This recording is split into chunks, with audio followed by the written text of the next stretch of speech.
Well, hello there. Welcome back. It's been way too long. Once again, sorry for the delay between episodes, but university happened, and this time probably in a worse format than ever before.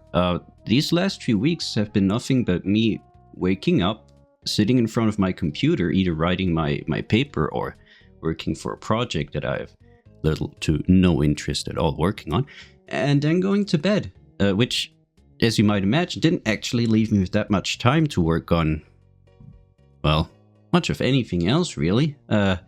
Even aside from the Rykani stuff and this whole format, these last few weeks were rough, to say the least. I'm through with it now for the most part.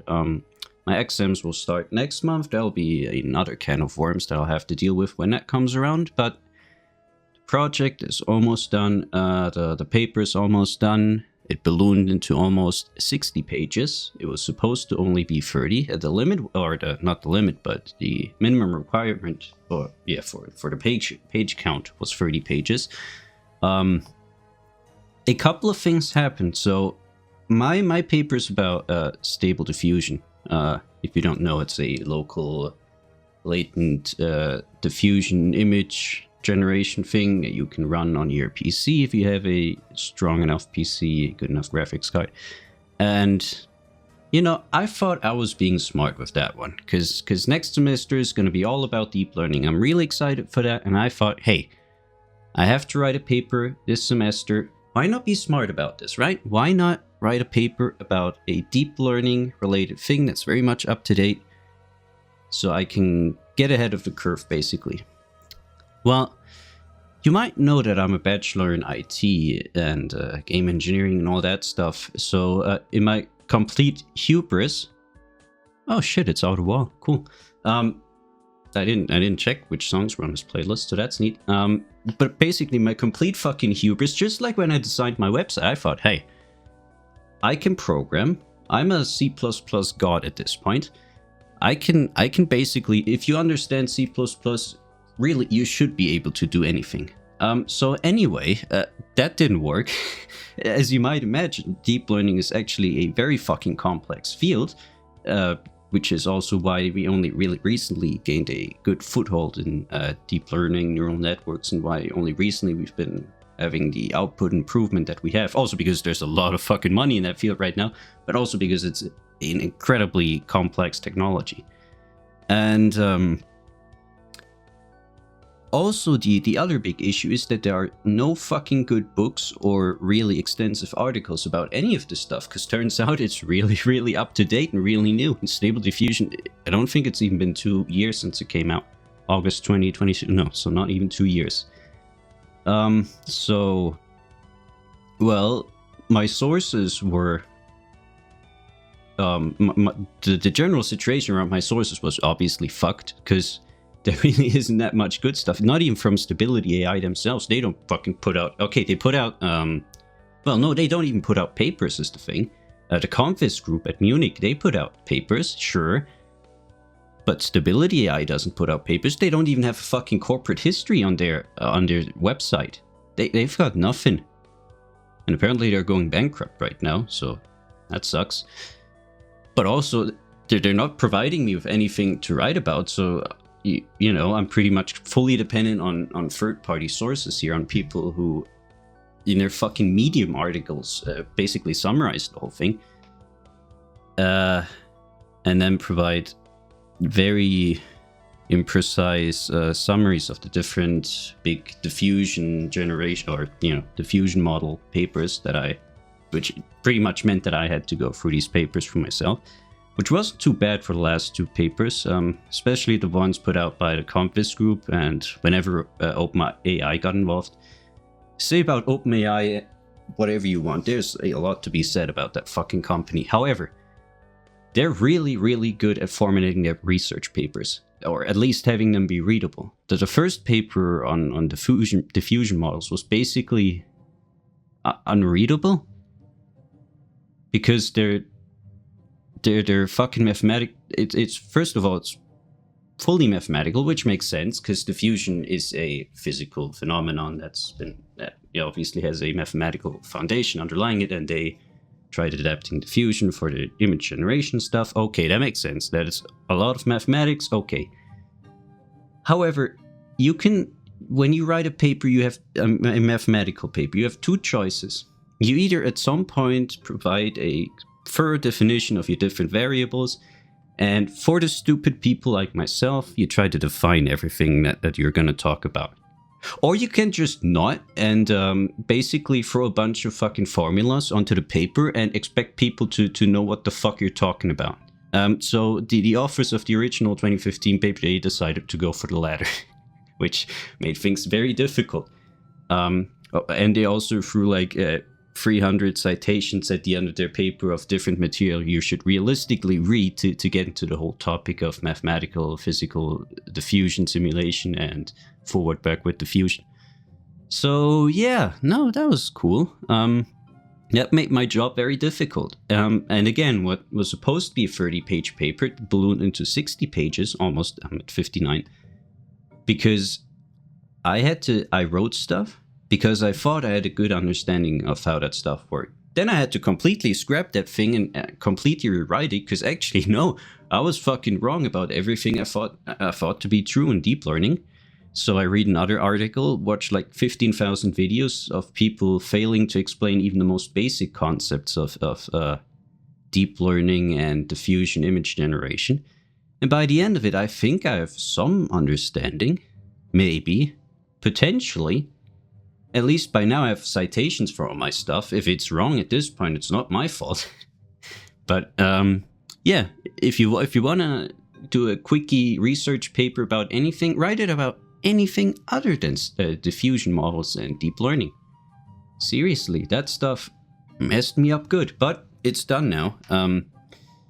And it's at least partially verifiably accurate, which is usually the research standard I go to.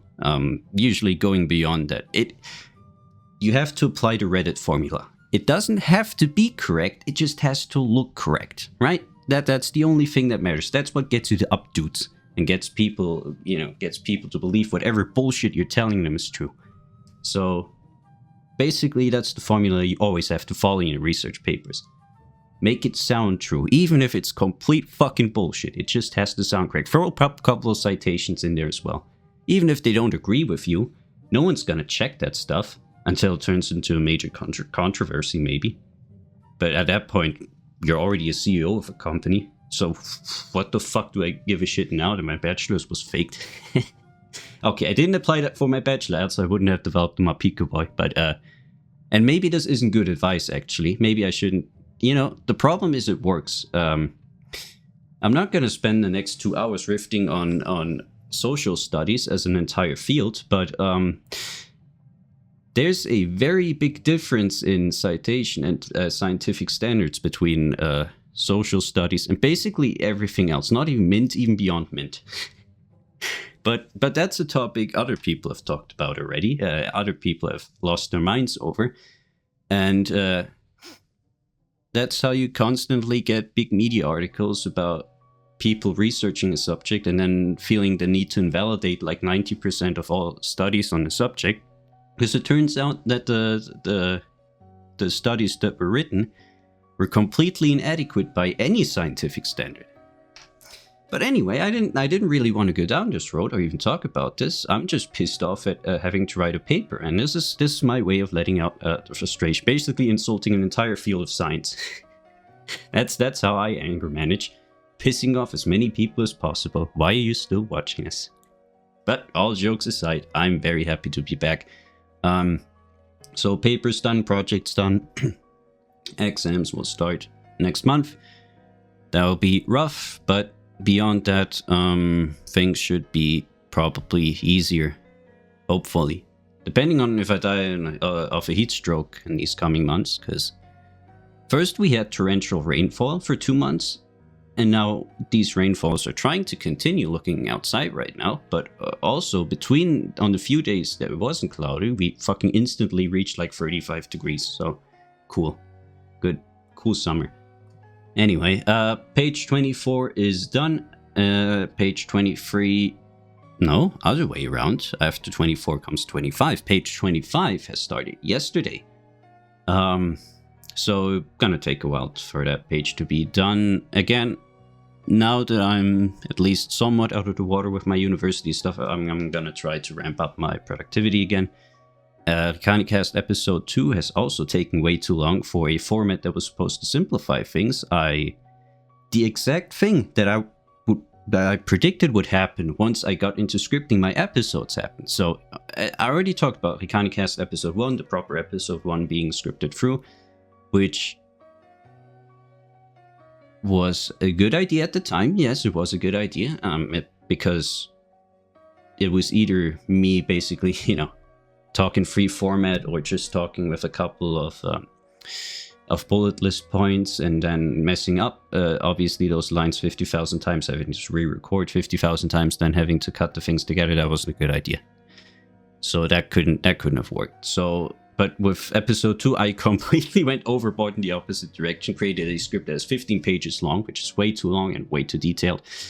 The first pass of that is through now. I'm gonna cut that thing down and see what the end result is. If everything goes well, it could be out by the end of the week, because most of the work is done by now. I'm gonna have to do some redrafting, because I'm definitely not gonna use all those 15 pages of content, even though it's interesting, but it just doesn't make sense.